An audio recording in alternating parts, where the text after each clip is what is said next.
Some of the issues that I found was that initially when I was writing there wasn't a lot of information about the Silk Road, not much had been published about it at the time. So really for me the researching involved finding people who had used the Silk Road and asking them about how they heard about it, how they got onto it, what processes they had to go through and how they found using it. And as part of that, some of the people that I spoke to were able to show me the site and give me a better first-hand understanding of how it works.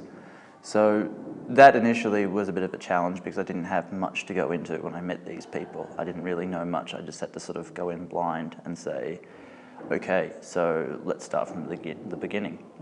Tell me everything you can. At the time, I was operating a blog called Young Educated Poor, and I was focusing on stuff that affected sort of young people, and that hadn't really been reported on. And as it sort of turned out, a lot of these people that I spoke to ended up being anonymous interviews. It was stuff about people who shoplifted to do most of their weekly shopping, people who had contracted STDs and were talking about the experience of that and who obviously didn't want their names to be published.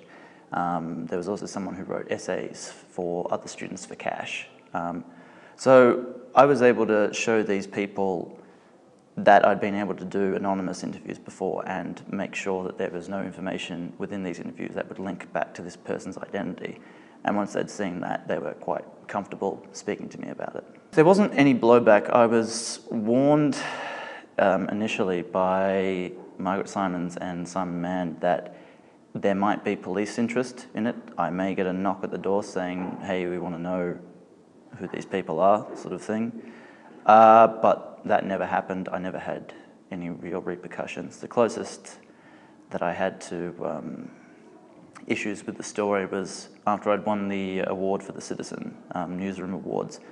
Someone who was involved in the judging process told me that they were glad I won because there was quite a lot of debate between the judges about whether they could give the award to anonymous interviews. They wanted to be sort of sure that I didn't make it up, and there was no real way for them as the judges to know that. But I think the support of Simon and Meg sort of was able to mitigate that.